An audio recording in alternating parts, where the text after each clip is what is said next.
Flat of British subscriber channel, Lee speaking. I'm back. Hello. Good anarchy. Yeah, so last VanaVlog I did, obviously going through a very hard time. Didn't want to upload it, but you know, we do keep it real on Flat of British. Just keeping it real, you know. And it's just me being real, like me being now, just being real. I'm kind of free again. So I'm just back to my normal self. I wasn't, I wouldn't say that I was sad. I wasn't sad. My last VanaVlog. I mean, I was just beaten down, you know, just beaten down. That's it. It's kind of depressing, but I wasn't depressed.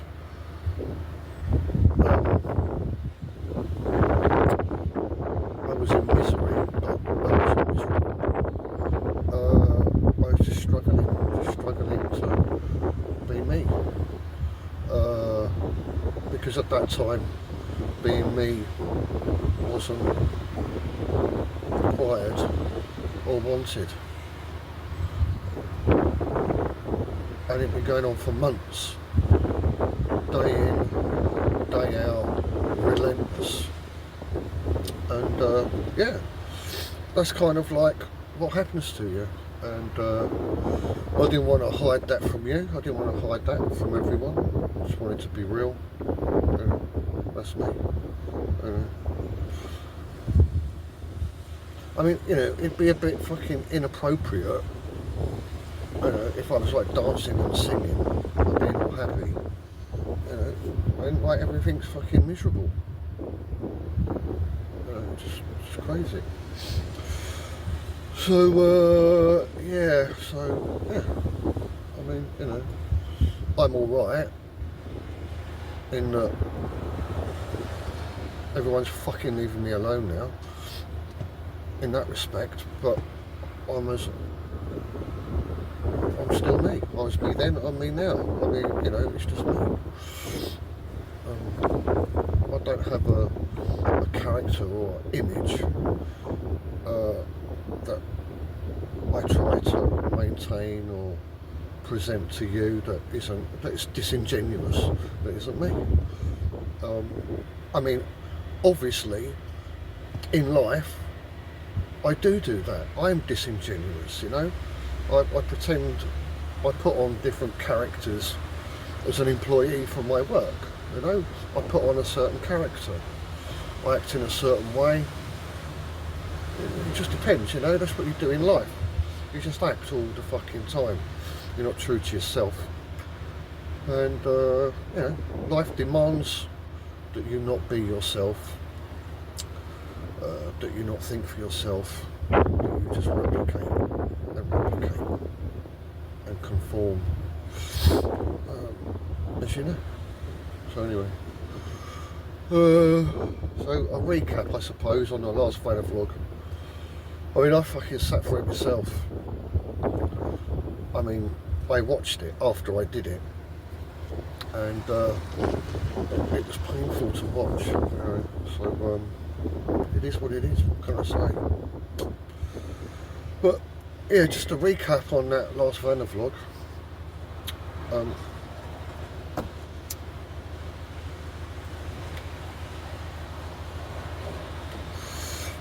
A summary, really. I just kind of realised that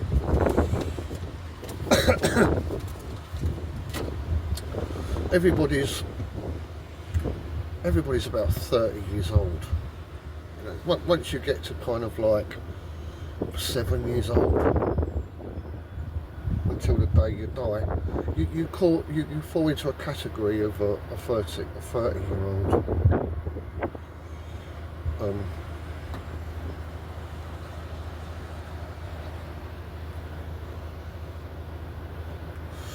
Because from, I mean, well, up till 7, that's 7 years of your life. And from then, from 7, I suppose you really kind of like start to learn about life up to teenage years. And then you're kind of like on the brink, I don't know, somewhere between 11 and 13 years old.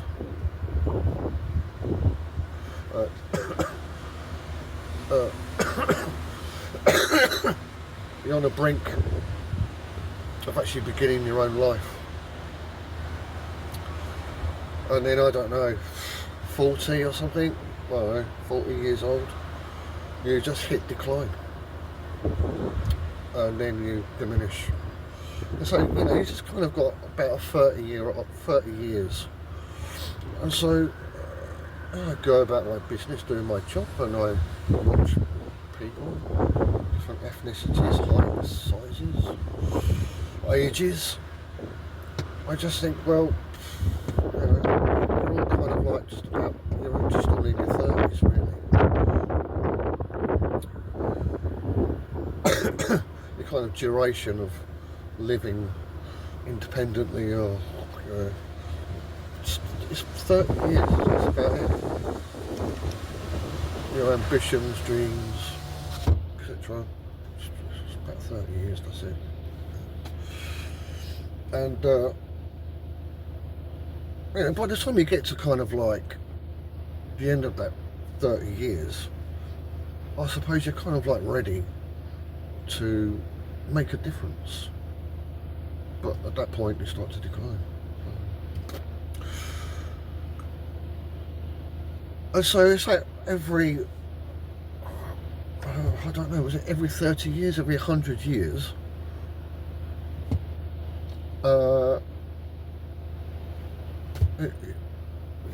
there's no advancement in humanity. No sooner are you ready to make a change, you've got one foot in the grave. Yeah. And so that's how I kind of like see everyone that I go about and see them doing stuff. I'm just kind of like, well, these are just, kids. They're really not kids, just very young and don't live very long. And yeah, it's plain to see. And of course, then on top of that, I mean, I interact with people, and they have their different characters and values and ambitions, and they act them out like they were important, and I just can't really take it, I mean, I know it's serious for them, but I can't really take anything seriously that people really talk about.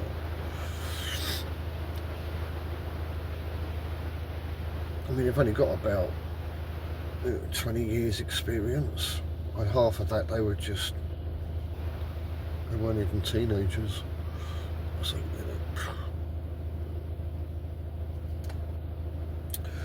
So, so if everybody had a kind of like a aspect of humility, stop walking around barking their opinions at everyone, thinking that they're absolutely right, and really sort of considered the reality of how old they are and how long they got to live and what they really actually know, I think they probably wouldn't bark as much. But of course,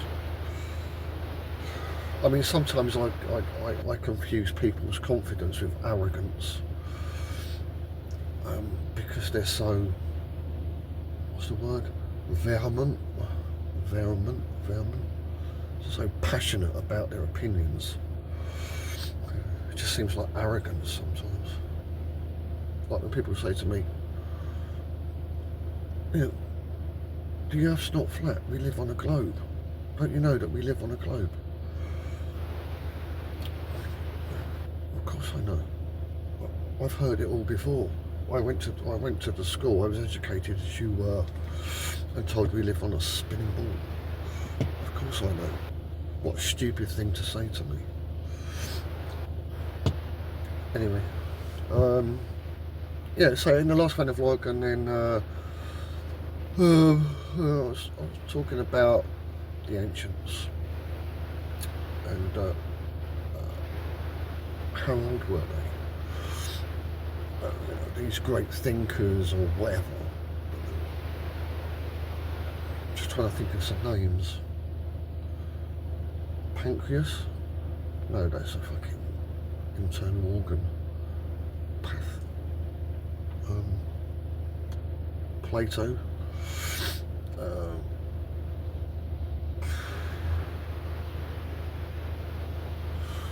You know, just fucking King Solomon then, you know. If these people even bloody existed. How old were they? 30? 40? You know, it's nothing. It's nothing. But we kind of get confused because the way that we're taught to view these people is like, oh, it's ancient knowledge. But they weren't ancient. They were only in their 30s or their 40s, or at the most their 50s. So they weren't ancient.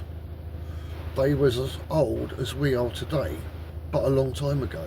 So what's the difference? We're all the same age, all throughout history. So if you're going to tell me that people 400-600 years ago were somehow more experienced in wisdom, knowledge than we are today, I'm just going to say no. Yeah, no. Yeah. I was watching a Flat a Day vlog a couple of Flat a Days ago with Martin, and he said, I'm going to say something that's probably never ever been said. And I thought, oh, this will be good. And he said, like with Antiquitech, that they used bells to slow down time. How amazing is that? Whoever would have said something like that? What a concept. What a concept. You know, when you think about what we already know about bells and sounds and frequencies, just, you know, the effect of over water, sound and frequency over water, the atmosphere's water.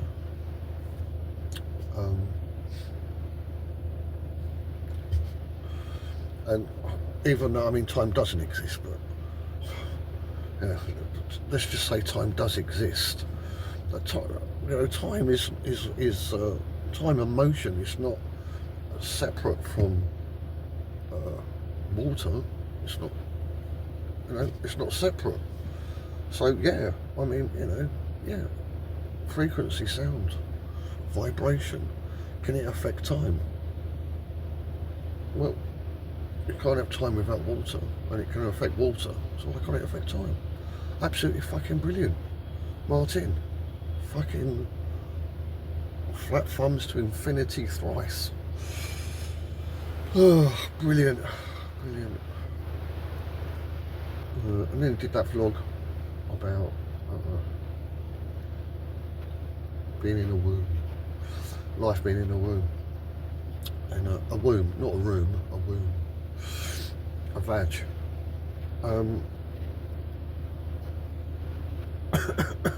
And death is actually will be birth. Yeah, I mean, I've actually heard that before, and that's in that was in the Bible in the book of John. Yeah, something about being in childbirth, in great pain,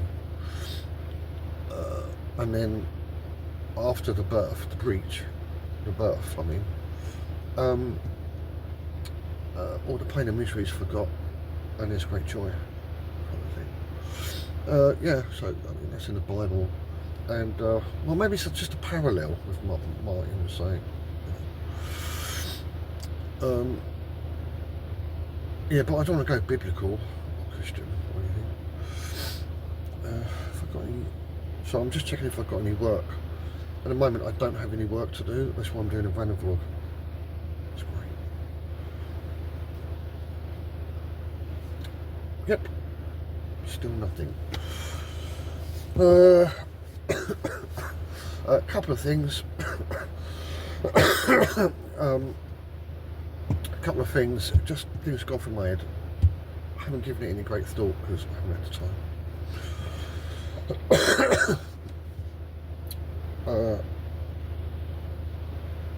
Because over the months I've been upgraded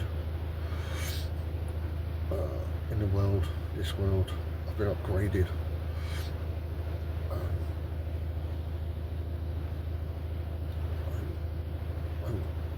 I'm far more intelligent now.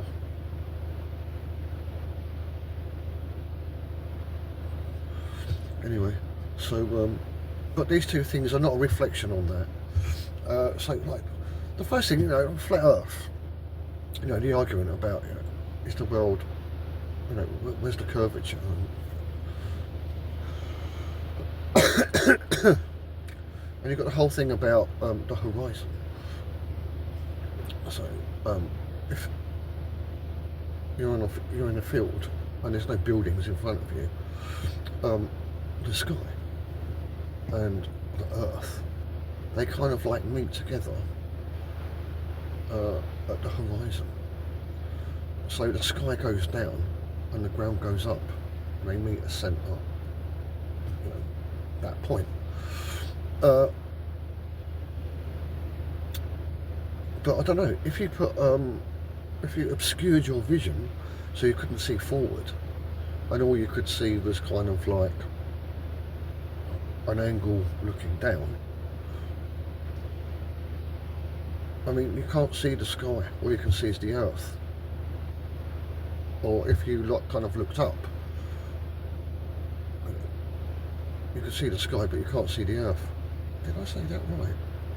Oh. But it's just a thing. It's just a thing that, with your vision, when you look off into the distance, that your perception of your immediate surroundings change in the distance.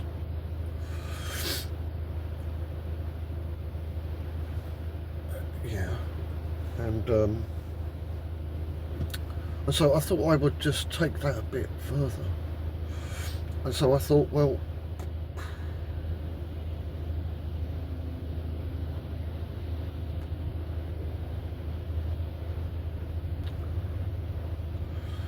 I don't know. I mean, how wide is the flat Earth? If the Earth is flat, how wide is it? Do you just kind of like unravel the globe model, spread it out, two-dimensional? I mean, how many miles would that be? I'm not sure. Is it like 100,000 or something? I don't know. Or hundreds of thousands of miles, I don't know. But if I was looking, and if I could actually see 200,000 miles looking straight, there's no objects to block my view, I'm looking straight 200,000 miles, and I can focus that far, and I get to the point where it ends, something. And if there's a dome, I don't even know. Let's just, for say sakes, there was a dome, or maybe not, a dome, or maybe the whole air is a dome. I don't care. But anyway, you just get to that point that you can see that far. I think, in the same way that if I looked a mile out to sea, that the sea and the sky will meet on the horizon. If I could actually see further, hundreds and hundreds, thousands of miles, that everything would go up. So if it's the sea that I'm looking across or land that I'm looking across, eventually it will appear to curve up and curve up and curve up and curve up and curve up like that. And if I carried on looking to my left and my right, I would see that same curvature of ground level going up straight to a central point above my head. I don't know if you can envisage that. Well, you can't, but if you could imagine that, you can see so far that just the mechanics of sight would make everything go up, right? Now, decades ago, somebody told me that in the night sky there's a space, and I think I saw it on the internet. It's a kind of a circle, and there are no stars whatsoever in this circle. And because I was in Christianity at the time, I think they were trying to say that's where a meteorite came through and caused the Great Flood or something. But I do remember looking at a star map, and in this particular quadrant, if you like, there was in fact no stars. And I think it's about 8 or 9 years ago, I just kind of remembered it, and I thought, oh, I'll try and look it up, and I couldn't find nothing. So, but anyway, I did see it, so it was definitely there. The fact that I can't see it doesn't change the fact that I did. So I'm just going to go with the fact that I did actually see that. So why would there be a place where there are no stars? And if the mechanics of sight, and they were extensuated to the point that I'm speaking of, then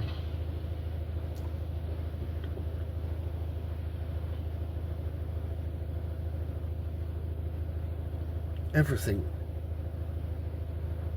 would ultimately appear to be a vase, like a glass vase or something like that, you know. Yeah, like a vase with a very small opening at the top. Yeah, so yeah, I don't know. Just nothing more to say on that, because I haven't given it any great thought, but I thought it was interesting. And other thing I was thinking about, a little bit more thought, but not a lot.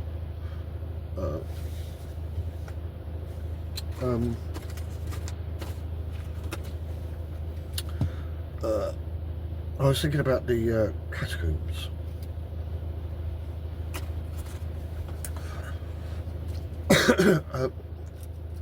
Not in any particular miles and miles of catacombs like in Paris,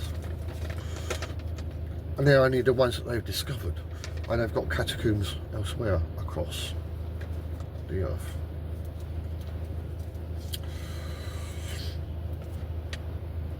With millions upon millions upon millions of skeletons.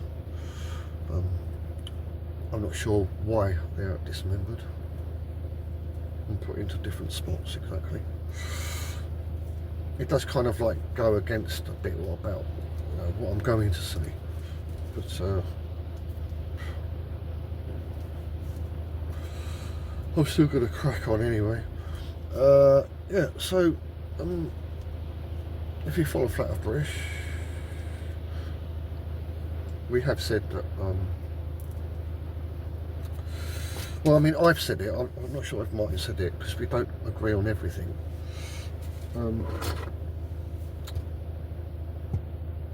We just bash ideas out.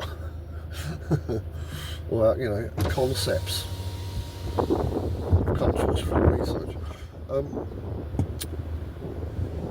It's quite clear to me that the Phoenicians were able to manipulate water, which in essence is life itself. Everything's water. They were able to manipulate it, program it, make it do stuff.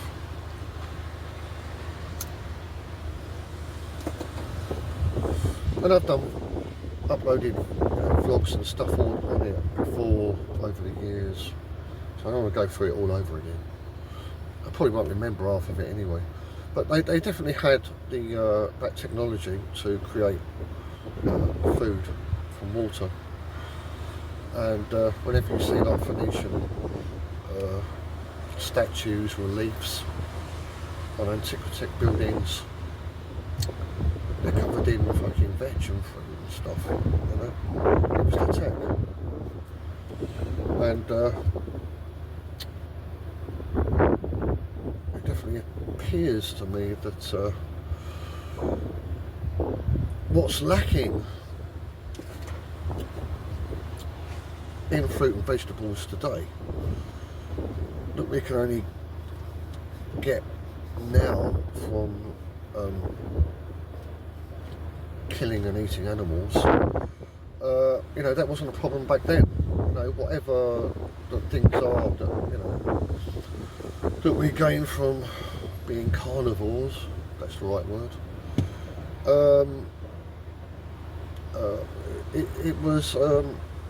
it was present in the fruits and the vegetables and that they grew, materialised out of water with their technology. Kind of like, what's that, Star Trek Voyager? Replicator. Yeah, like that. Yes.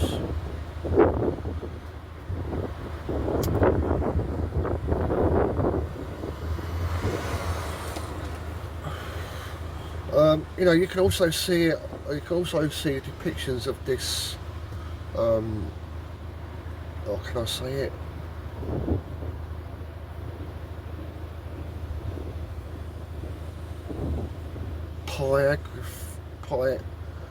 Pyagthinnon triangles. Hold on.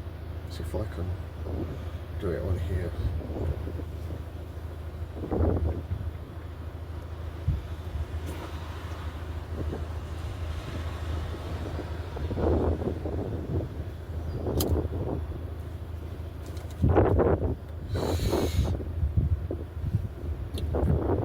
What the fuck is it? PY?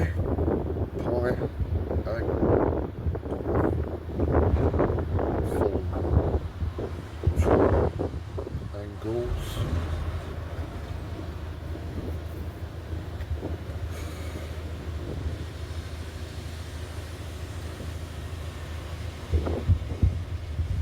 No, it's not equilateral.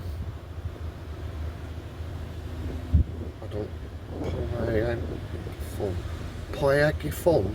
Is that the word?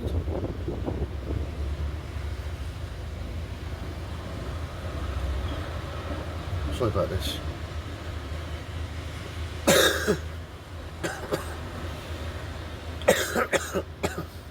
Oh.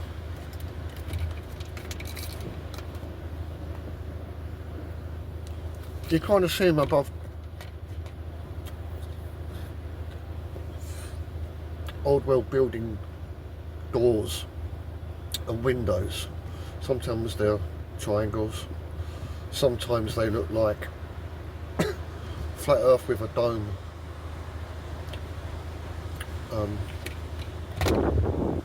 Why am I telling you this? Oh yeah. And like the ones that are like flat earth dome kind of shape above the doors and windows, some of them, the dome is like pulled back, and then you've got like a facades thing coming up through the centre, through the dome part.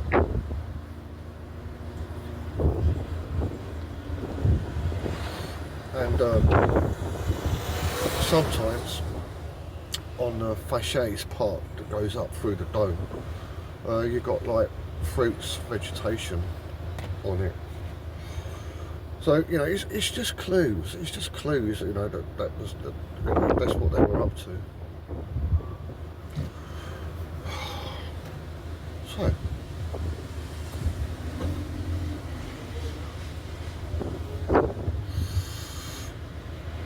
now about 10 years ago, this is all related, about 10 years ago, when Martin had his old channel that got wiped out by YouTube, 700 vlogs gone, like that, gone, irretrievable.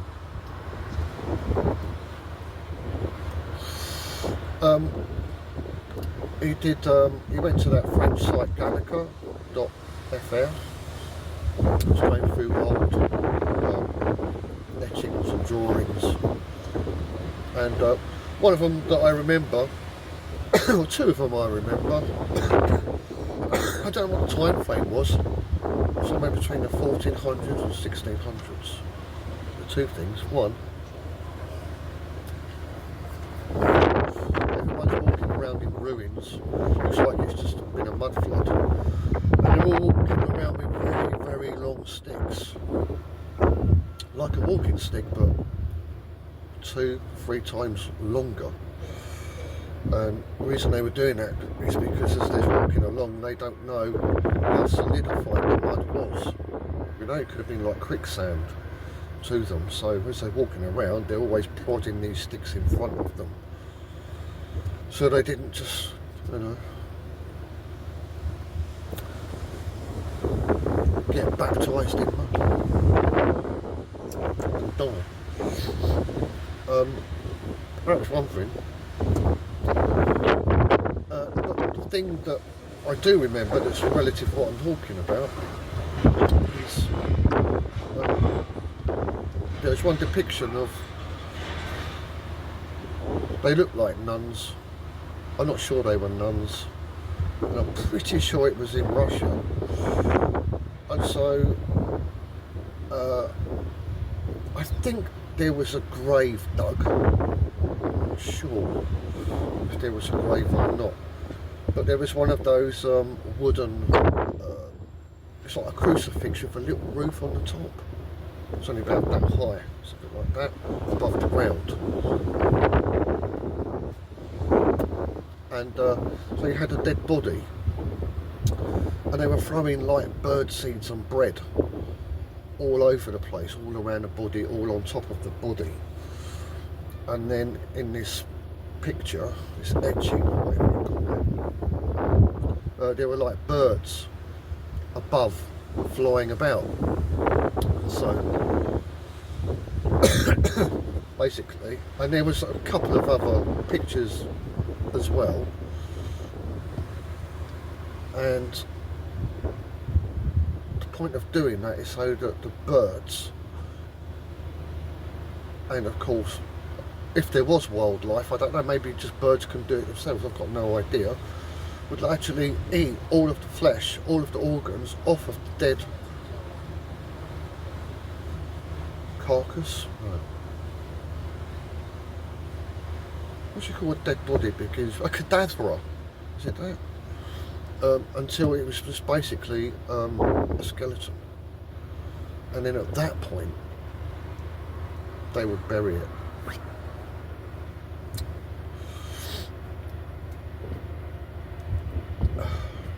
And a couple of other things.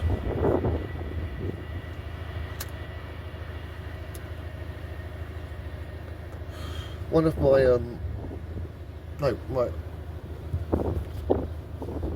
one of my in-laws died a year or two ago, and they were buried in a plot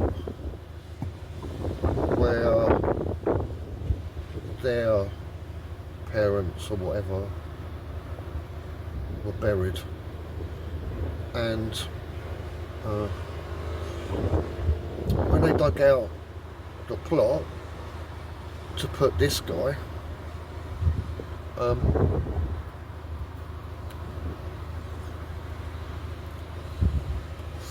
there was nothing left of the previous body that was put in. Nature, whatever you want to call it, had completely biodegraded to nothing, absolutely everything of that individual that was previously buried. Which was surprising to me, because I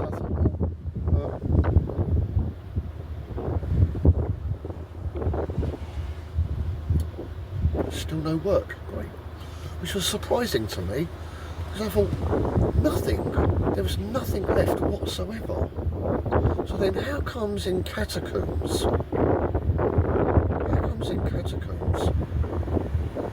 bones are still there? Why haven't they just fallen to bits? Why hasn't it just turned to dust or something, you know? So that kind of like jammed in my head. I'm like, what's going on now? And then I was thinking about the Phoenicians.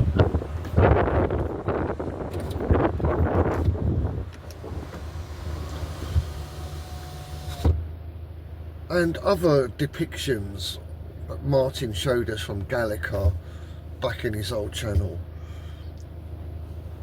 where Phoenicians were, I'm not sure if they were, I don't fuck knows who they were really, but they were putting these skeletons into what looked like coffins, into underground alcoves and leaving them there.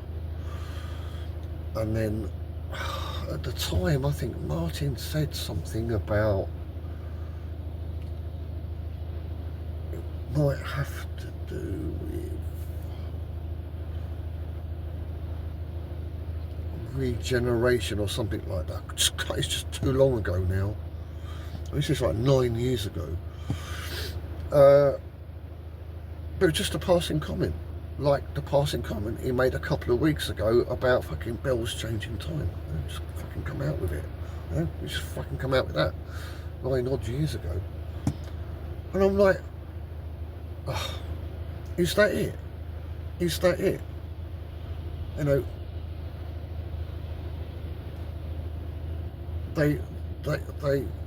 they knew what happened. What happens now happened then, because they're no different to us. You know, 30 years old. You know, 30 years. What's true of life now is true of life then. And yeah, you know, they shriveled up like a prune, dehydrated, and then eventually die, and everything shrivels up and everything like that. So, you know, they knew that, and they thought, well, you know, it doesn't happen to the skeleton, does it? It doesn't shrivel up and fucking die. You know, birds can't eat fucking bone.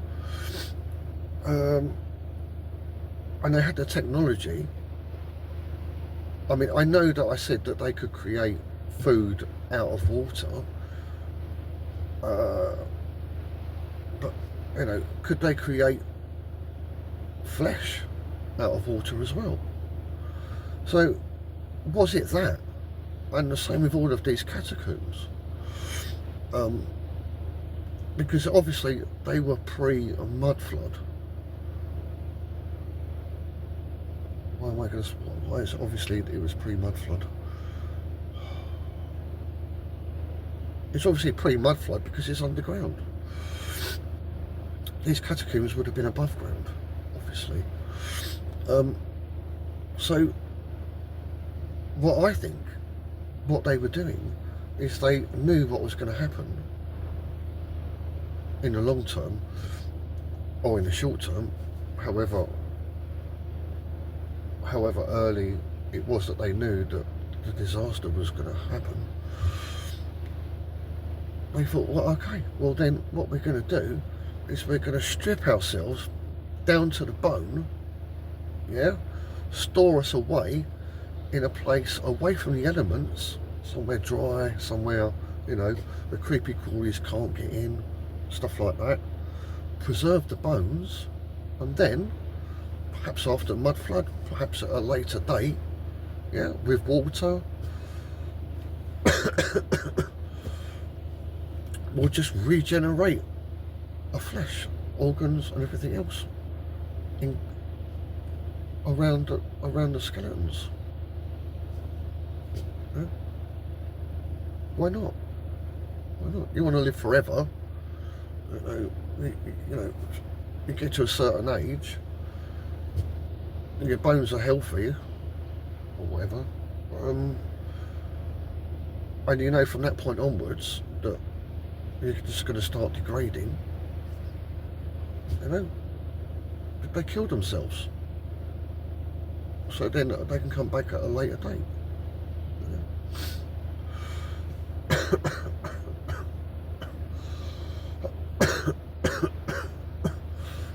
Piezoelectricity. You can get electricity out of bones if you crush them, apparently, according to mine, if you crush them. I mean, I've seen some pictures from the 1800s, photos of where you had stacks of bones with like iron rods and stuff going in between all of the bones, and it was clear that those skeletons were being used as an electrical battery bank.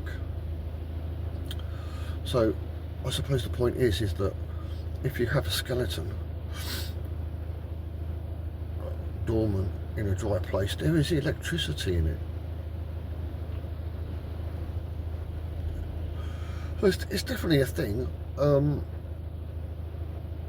As I say, I haven't given it any really great thought, but I'm just telling you different snippets of information over the years that just seem to kind of like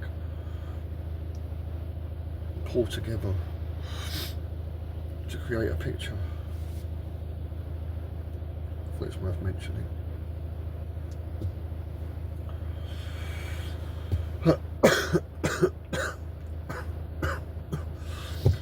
And you know, the whole thing about mummification, I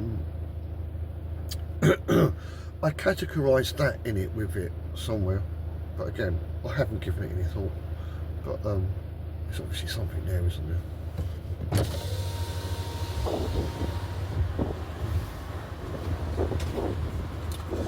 there? Something else worth mentioning, I've been working in Hither Green. It's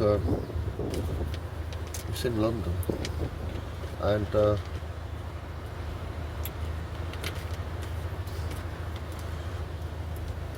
old residential houses in the streets, in different roads,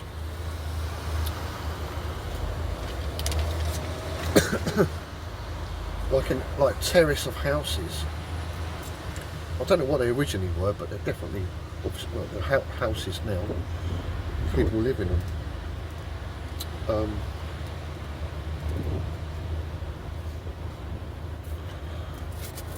On the fascia of these buildings,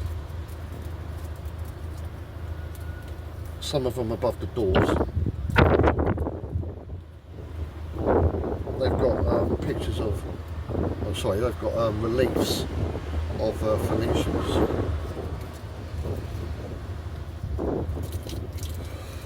And then in other streets, in the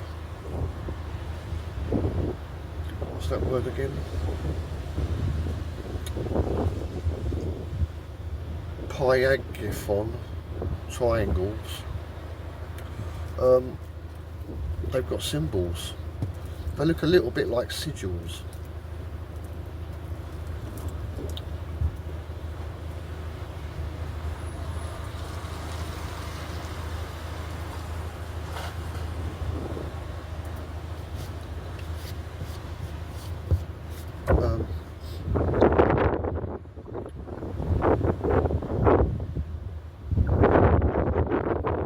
one side of the road, of the street, of the terrace, but then on the other side, there'll be a different type of shape.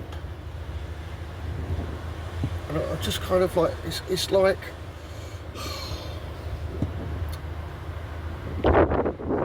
in the news a couple of days ago, British news, they were showing you there were like 500 houses completely empty on the site, and people going mad saying like, well, what the housing crisis, why are all of these buildings all blocked up and everything like that?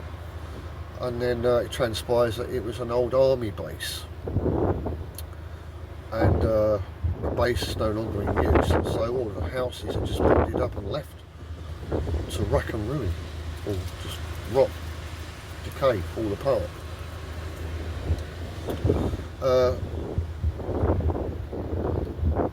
But you know, in the streets, it's like, and the fact that these individual dwellings have a uniformity of a symbol on the front of the buildings tells me that these streets were filled with groups of people of a particular persuasion, you know, whether it was a cult or a culture or a religion or some kind of class system or something like that.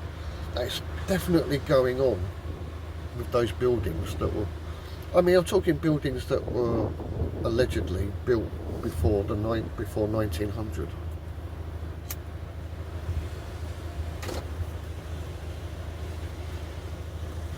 There's definitely something going on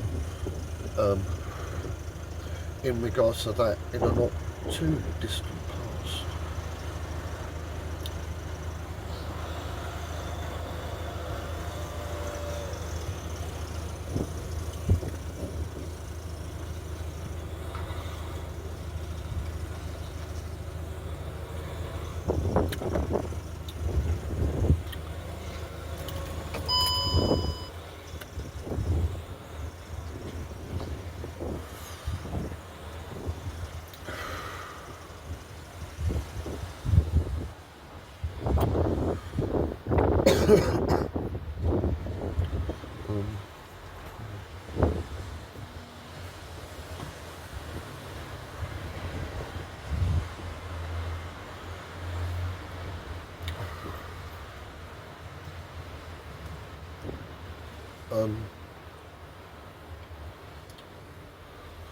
I said somewhere recently, I was trying to describe to somebody, it's been months, I'm just not talking to anyone, really, I'm not really doing anything, and, you know, just kind of apologising, and saying, you know, I'm sorry, and they're saying, what's wrong, what's wrong? And I said, it's just too much. It's too much to fucking say, you know? Where people say, oh, what's wrong? They just want one problem, and then you tell them what the problem is, and then they'll give you a solution to what the problem, you know, and then everything will be okay. I had so many fucking problems. You know what I mean? I'd never fucking finish once I started. So I just kind of said, look, basically, imagine that I was on a boat, on a ship. I was in a storm, and I got fucking shipwrecked on an island. And that's what's happened. Everything's fucking gone, you know? And then I'm just on an island trying to make a fucking shelter or something, you know? And no, where I am at the moment is the wreckage of what's happened to me over the months, all the things that I've lost, etc, etc. I'm just gathering it all back, trying to gather things back, trying to put things in the right place, trying to find things that are lost. So you know, that's where I am at the moment, and one of those things is to do with having a laptop. I have a laptop, but I can't use it. I need another one. I don't have that at the moment. I should take some. Probably a matter of weeks. So I still can't really do anything with my channel at all, really. I mean, you're lucky you got a couple of you decide things.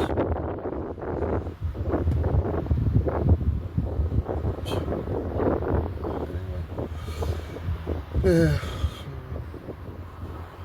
I mean, I know I'm here now doing a VanaVlog, but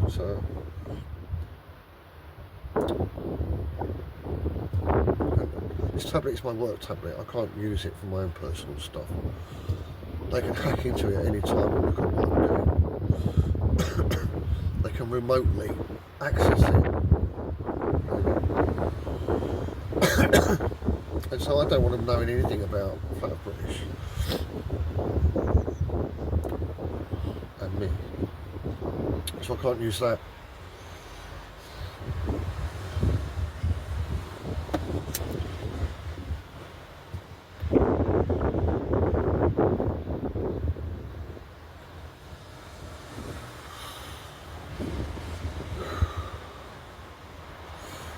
Yes, I'm just trying to think if there's anything else that I normally talk about to do with Flat British on its subjects.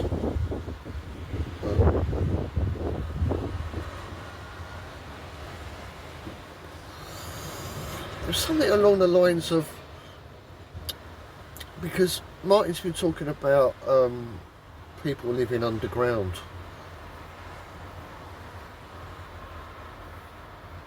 Or Phoenicians underground or under the sea or whatever.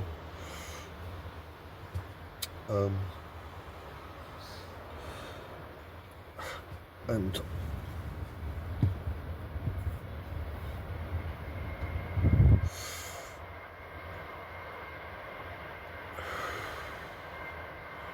of course we said in the past that there is suggestions that up is down and down is up.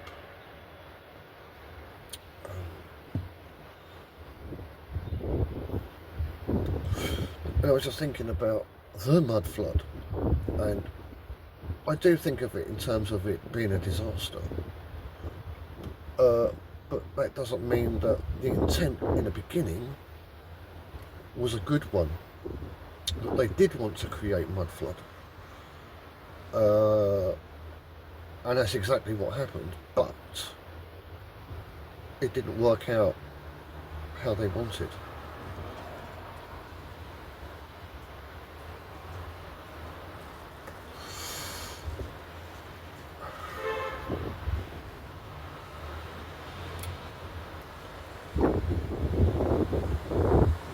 But it's just all to do with the science at the time, you know. Let's put it over the way. But I can't see, you know, this whole thing about natural disasters. When you can manipulate water to the degree that they could, the whole kind of thinking of like, what do they call it? Concept of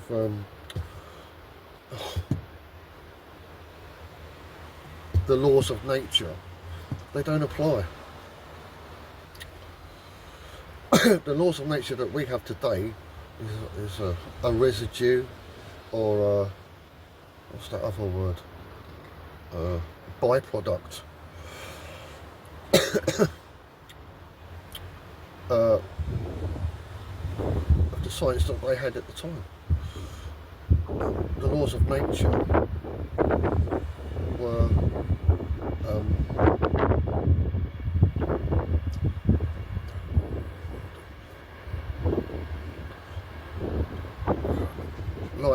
like building blocks to make and construct whatever they wanted. It's all just part and parcel of the same thing, you know.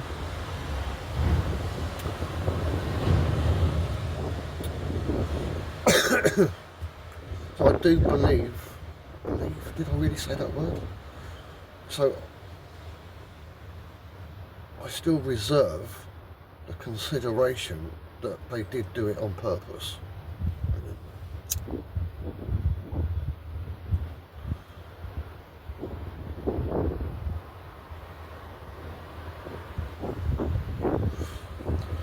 And of course, as we know, after the last recent mud flood, it's what, 1811, 1812,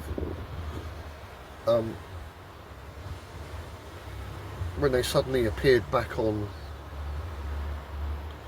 the surface, they all wore black. They were very scared about the environment.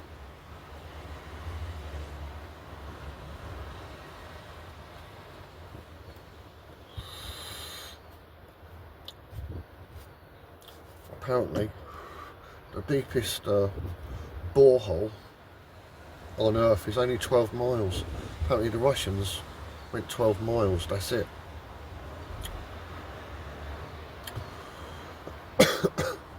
Now, even from the perspective of, I live on a globe. Now, how many miles deep to the centre of the globe? How many miles? And I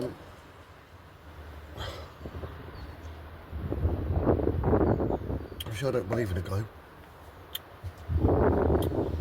and I don't know how the width and the length of this place is,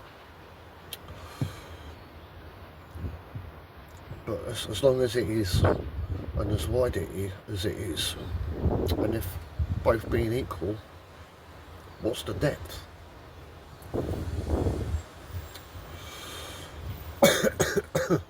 And in this place, if everything above ground level is water, and I mean everything, including the sun, the stars, the moon, and what people call planets, why can you not have another volume of water 100 miles below our feet with the same ecosystem? Why not?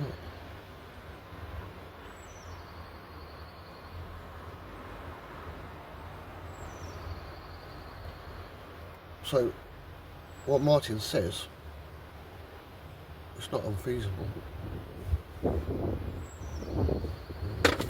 it's not illogical.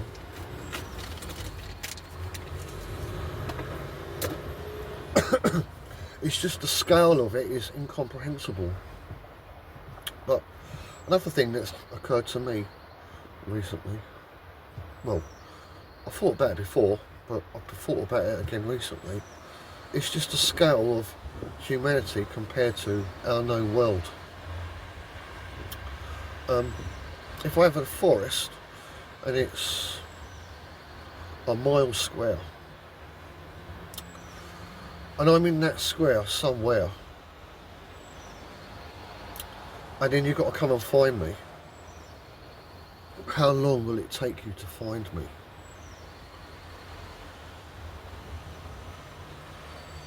A month? 6 months? A mile square? How long will it take?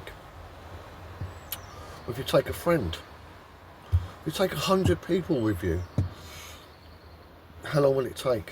A week?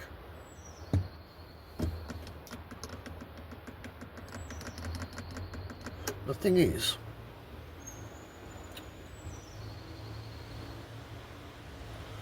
the problem with it is my size.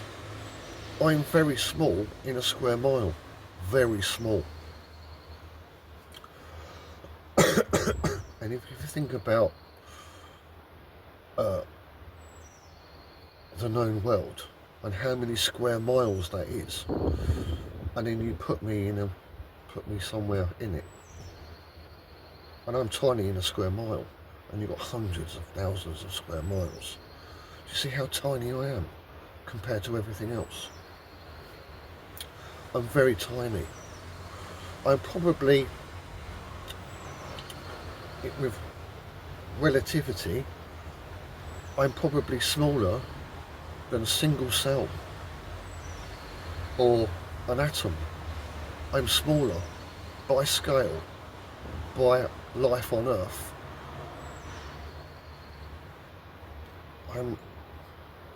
What's that word? Why can't I fucking... Hold on. Ugh. There's a word.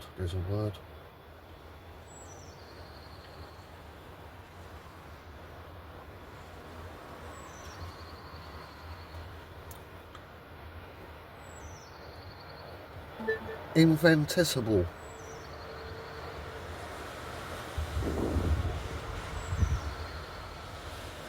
Here's some information that might help. Infinitesimal. I'm infinitesimal.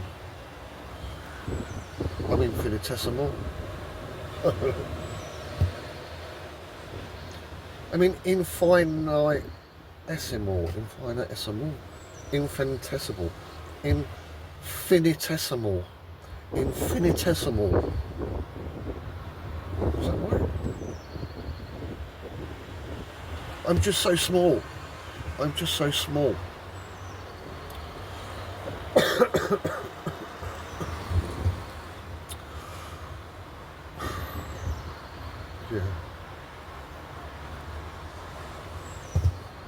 Yeah. I'm smaller than an atom. By scale of the world. I don't know what I'm telling you though.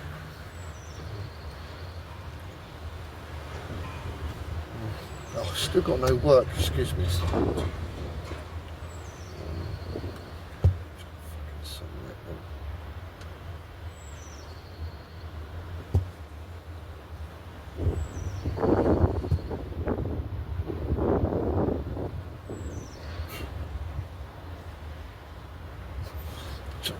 You won't fucking believe this.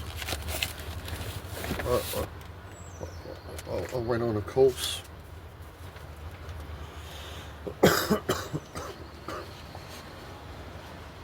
Oh.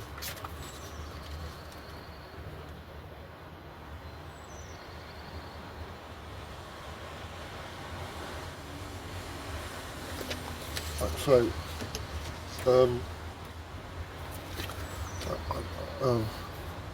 to go on a 2-day course, sitting in guilds.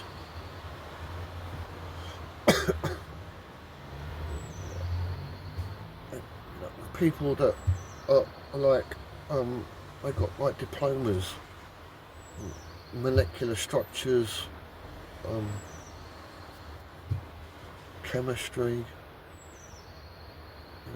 you name it, there to get this qualification, and the only qualification I've got is a BAG4 for gymnastics when I was in junior school.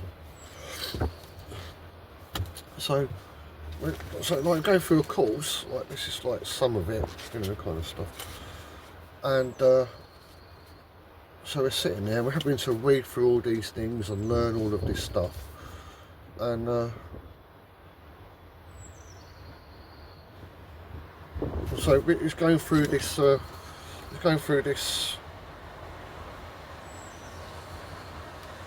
this procedure thing about reporting procedures. Reporting procedures. Now you see at the top line it says like 10:02 and then it looks like 20, but it said 22, but I've put a circle for it to 0.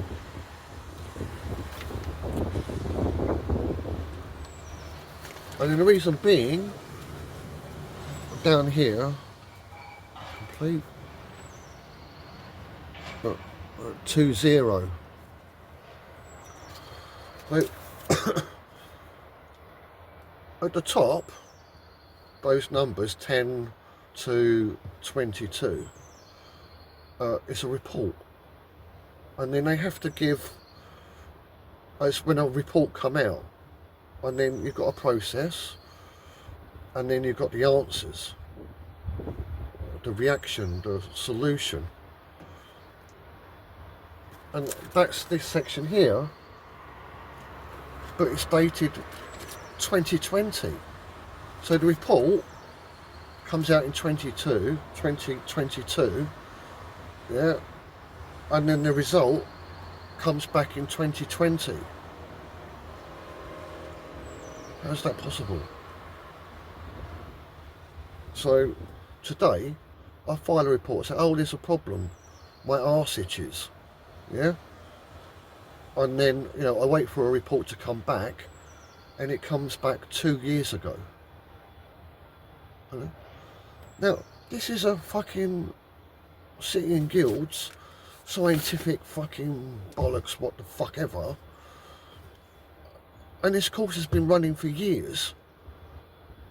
All of these people with fucking diplomas and shit, straight out of university and God knows where, all doing this course, and not one of them has ever spotted that stupid mistake.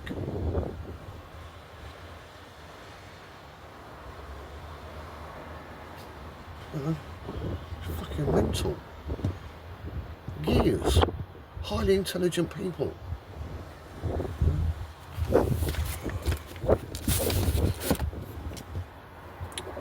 And there's me with my BAG4 with fucking gymnastics, 7 years old.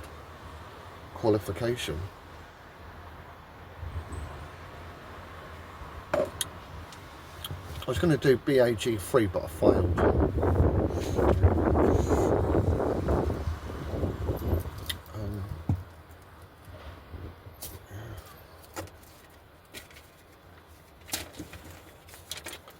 I didn't know 95% of all of the information in that 2-day course. I did not know. I then had to do an exam at the end of it. I only got 3 questions wrong.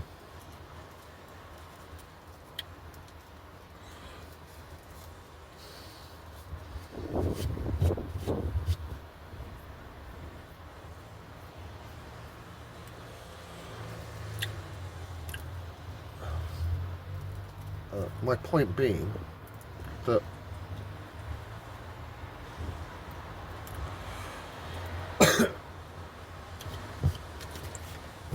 because I say things that might not make any sense or seem ridiculous or stupid, and to be honest, they do. They absolutely do. But don't make the mistake of thinking that I'm stupid, because I'm not stupid.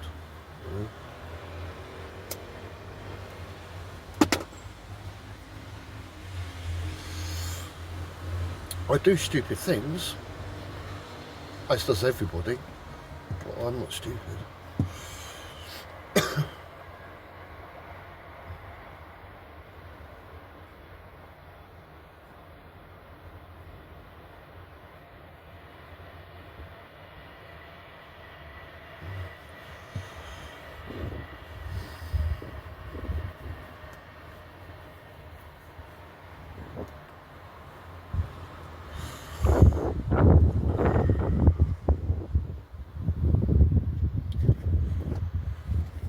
Is there anything else? It's like random things that I need to say.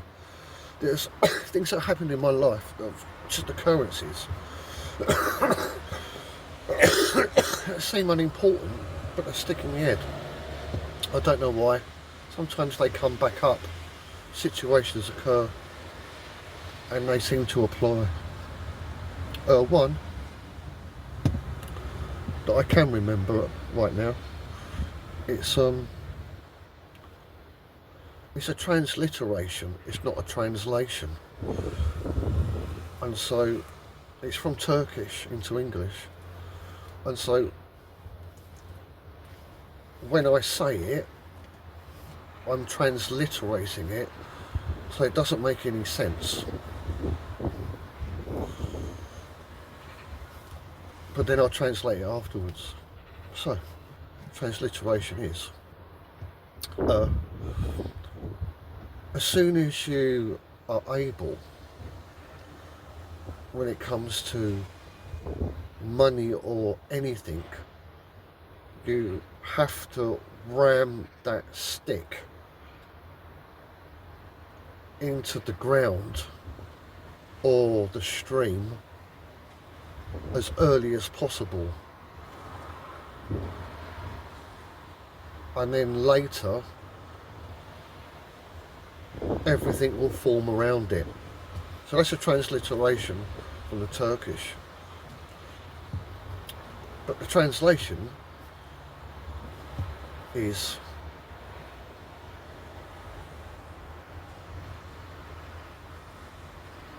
if there's something you want to do, you have to do it immediately. Don't put it off. Do it as soon as possible. Because later on down the line, it won't be as effective and it won't accumulate as much. That's one thing. Oh, I've got another job. Oh.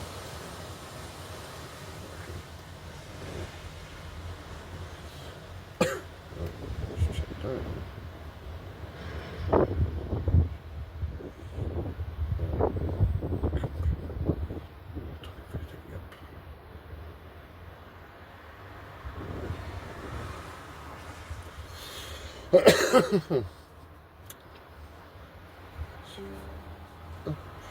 All my work's coming in now.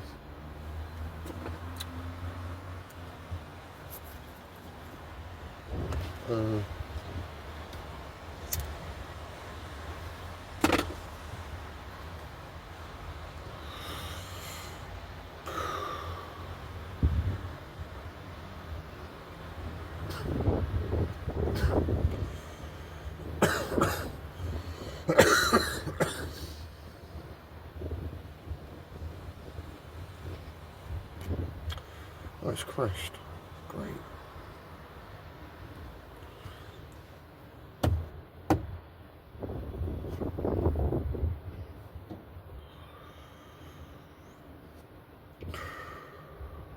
Oh, just remembered something. Oh, it just went. Oh, fuck. Fuck. It went as quick as it came. Oh yeah, switches.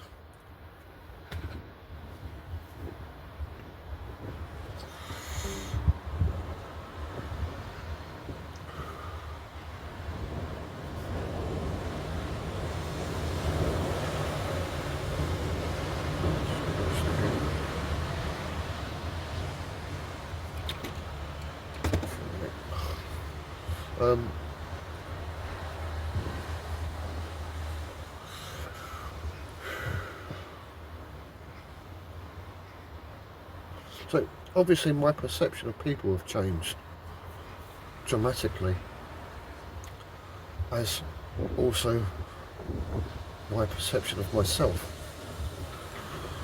and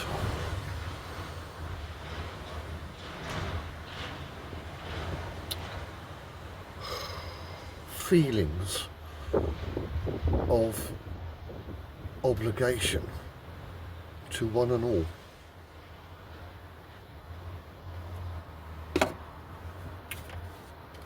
Have, if not completely diminished, changed.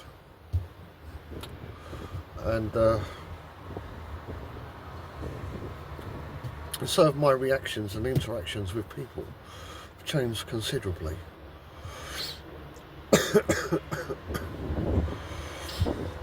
But what I have noticed, consequently, is that people are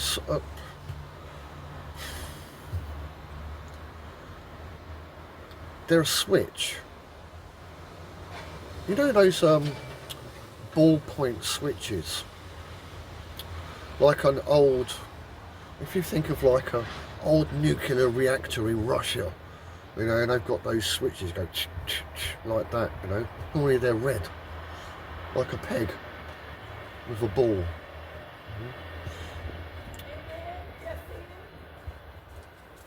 Every individual I look at, they're a switch that can go one way or another.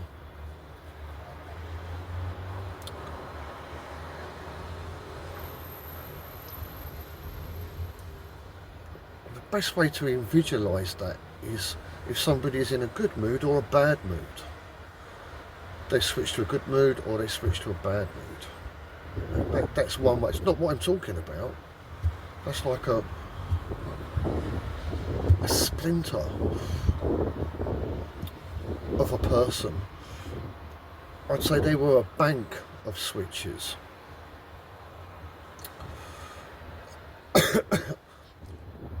And people self-control and are also manipulated by the flipping of these fucking switches. I've noticed. Well, I think I might have to stop this vlog.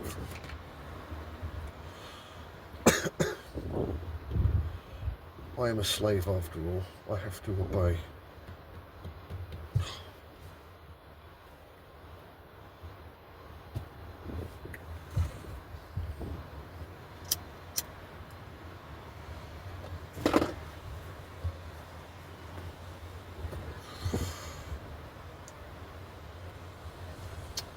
Oh, come on, for fuck's sake.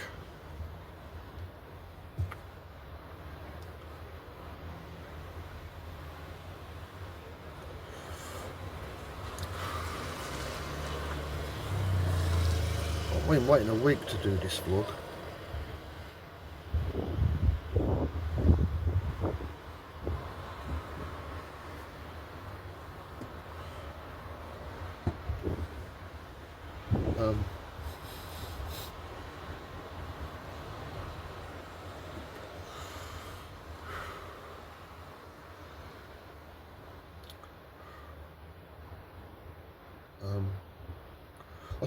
I said something.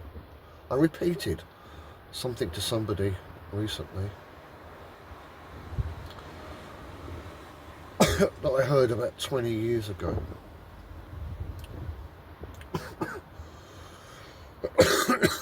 And do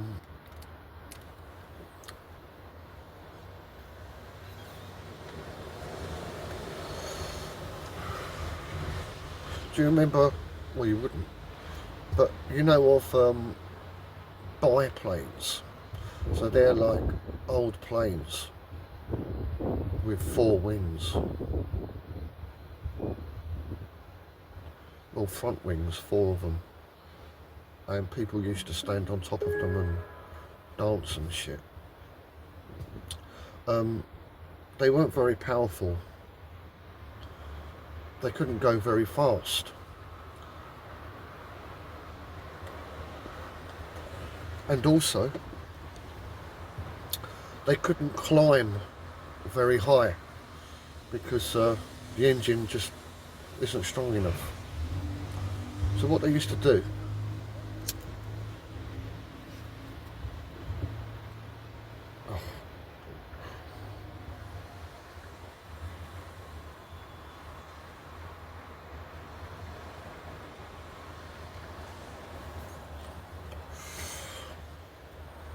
they'd be flying along, then they go into a dive.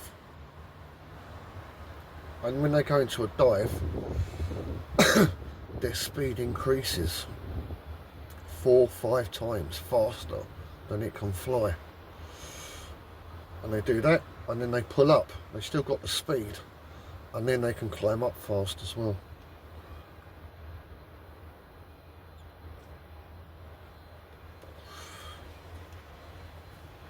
So you have to go down to be able to go up.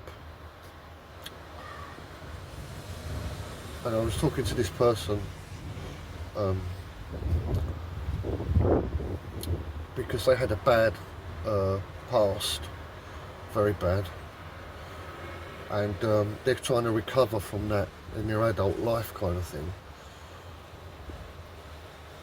And they're kind of happy with their successes, and they're trying to help other people.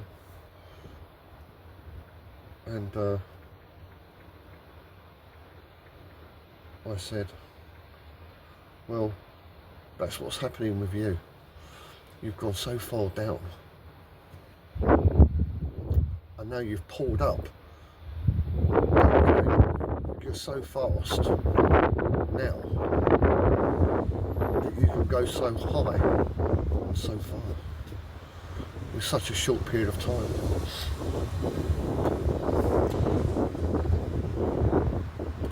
You like that?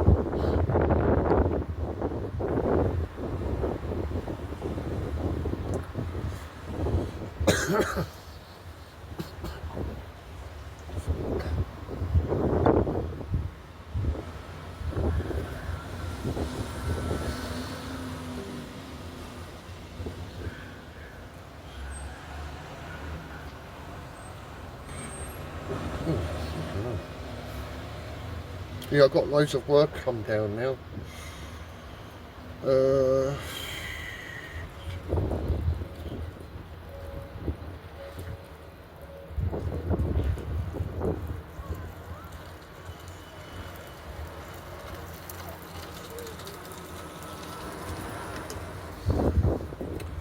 And it's easy work. It's great.